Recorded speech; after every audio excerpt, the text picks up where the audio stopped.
நம்ம என்ன வேலையா செய்ய போறோம்? சும்மா பார்க்க போறோம். இருக்கட்டும், அதுக்கு நம்மளுக்கு என்ன சம்பந்தம்? வாங்க எல்லாரும். மேரேஜ் வந்துடும், 2 மேரேஜ்.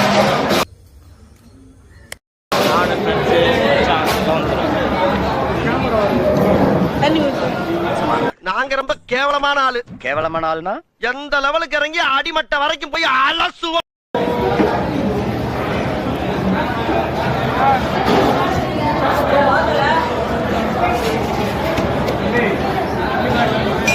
அப்பனே முருகா.